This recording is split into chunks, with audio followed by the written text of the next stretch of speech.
ಹೋದ ವರ್ಷ ಬೇಸ್ ಬೆಳೆದನಿ 2 ಲಕ್ಷ ನನ್ನಲ್ಲಿ ಯಾವ ಹೆಂಗನ ಮಾಡಿ ಇನ್ನೊಂದು 5 ಲಕ್ಷ ಸಾಲ ತಂದು ಅಲ್ಲೊಂದು 20 ಎಕರೆ ನೋಡಿನಿ. ಎಷ್ಟನ್ನ ಲೀಸ್ ಆಗಲಿ ಕೋಟ್ ಹೋಗಿ ಆ ಹೊಲ ಲೀಸಿಗೆ ಮಾಡ್ಕೊಂಡು 7 ಲಕ್ಷ ಇರ್ತಾವ. 25 ಎಕರೆ ಒಂದೇ ಸಾರಿ ಬೆಳೆದ್ರೆ ಲಕ್ಷಾಧೀಶ್ವರ ಆಗ್ಬೋದಲ್ಲ. ಮಾತಾಡ ಹೆಂಗನ ಮಾಡಿ ಆ ಹೊಲ ಮಾಡೇಬೇಕು. ಇನ್ನ 2,000 ಜಾಸ್ತಿ ಆಗಲಿ ಫೋಟೋಗೆ ಆ ಹೊಲ ಮಾಡೇ ಮಾಡ್ತೀನಿ. ನಾನು ಆಂಧ್ರಕ್ಕೆ ಹೋಗಿ ಬೀಜ ತರಕ್ ಹೊಂಟೀನಿ. ಮತ್ತೆ ಯಾರನ್ನ ಬಂದು ಕೇಳಿದ್ರ ಮಹೇಶ್ ಅಲ್ಲಿ ಅಂದ್ರ ಇಲ್ಲಿ ಹೊಲ್ದಾಗ ಹೋಗ್ಯಾನಂತ ಹೇಳು, ಬೀಜ ತರಕ್ ಹೋಗ್ಯಾನಂತ ಹೇಳ್ಕೊಡ. ಎಲ್ಲರಿಗೂ ಗೊತ್ತಾಗ್ತದ ಆ ಜಾಗ. ಬರ್ತಾನ ಹುಡುಗರನ್ನ ಬೇಸು.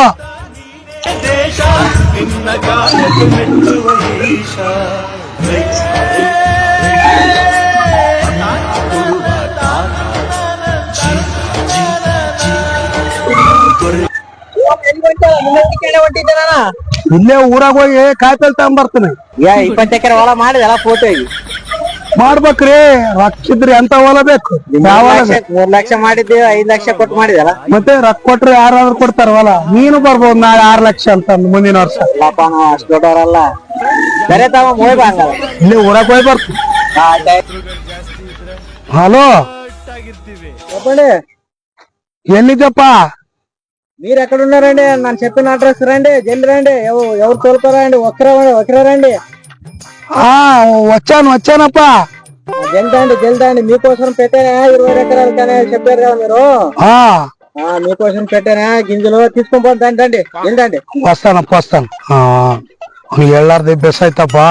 ಅಲ್ಲಿ ನೋಡಿದ್ರೆ 800 ಇಲ್ಲ 500 ರೂಪಾಯಿಗೆ ಬೀಜ ಸಸ್ತಾಗಿದ್ದ ತರ ಬಂದೆ ಆಟೋ ಅಂಜ. ಹಲೋ ಮಳೆ ಭರ್ಜರಿ ಆಗ್ಯದಮ್ಮ. 2 ಆಟೋ ಮಂದಿ ಬಂದ್ಬಿಡ್ರಿ. ನಿನ್ನೆ ಬೀಜ ತಂದಿನ ಆಂಧ್ರಲಿತ ಇಟ್ಕೊಂಡು ಹೋಗ್ಬಿಡ್ರಿ. ಮುಂಜಾನೆ ಬಂದ್ಬಿಡ್ರ. 200 ತಗರಿ ಏನಾಗ್ತದ ಒಂದಿಂದಲ್ಲ. ಜಲ್ದಿ ಮುಂಜಾನೆ ಬರ್ರಿ. ಆಶಾರತಿಗೆ ಇಟ್ಕೊಂಡು ಹೋಗ್ಬಿಡಂತ್ರ. ಬರ್ರಿ ಮಳೆ ಬೇಸ ಬರ್ರಿ. ಜಲ್ದಿ ಬರ್ರಿ ನಾಳೆಗೆ. ಅಲ್ಲಪ್ಪ ಇಷ್ಟು ಬಿಡಮ್ಮಪ್ಪ ಬಡ ಆರಟಿಗೆ. ಏನ್ ಮಳೆ ಆಗ್ಯ ಏನ್ ಮಾಡ್ಲಯಪ್ಪ. ಎಲ್ಲ ಲಾಸ್ ಆಗೋಯ್ತು. 25 ಎಕರೆ ಹತ್ತೋಲ ಐತೆ. ಲೂಸ್ ಬೀಜ ತಂದು ತುಬಿಟ್ಟೆ ಆಂಧ್ರಕ್ಕೆ ಹೋಗಿ ಬಂದು ಎಲ್ಲ ಲಾಸ್ ಆಯ್ತು. 25 ಎಕರೆ ಹೊಲ ಸೇರಿ 14 ಕ್ವಿಂಟಲ್ ಹತ್ತಿ ಆಗ್ಯದಪ್ಪ. ಗೊಬ್ಬರದವನಿಗೆ ಏನ್ ಕೊಡ್ಲಿ, ಎಣ್ಣೆವನಿಗೆ ಏನ್ ಕೊಡ್ಲಿ, ಕೂಲಿಯವ್ರಿಗೆ ಏನ್ ಕೊಡ್ಲಿ, ಎಲ್ಲ ಲಾಸ್ ಆಗಿ ಊರ್ ಬಿಟ್ಟು ಹೋಗೋ ಪರಿಸ್ಥಿತಿ ಬಂದದಪ್ಪ.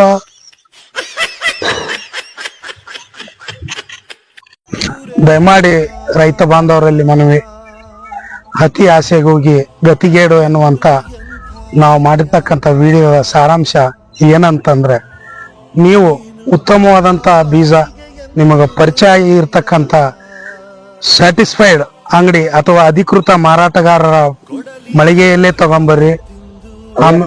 ನೋಡ್ರಿ. ಆಮೇಲೆ ಎಕ್ಸ್ಪೈರಿ ಡೇಟ್ ನೋಡಿ ಉತ್ತಮವಾದಂತ ಬೀಜ ಒಂದು ತಂದಿಟ್ಟು ಉತ್ತಮವಾದಂತ ಫಸಲು ಬೆಳೆಯಲ್ಲಿ ಯಶಸ್ವಿ ಆಗ್ಲಿ. ರೈತ ಬಾಂಧವರಿಗೆಲ್ಲರಿಗೂ ಧನ್ಯವಾದಗಳು.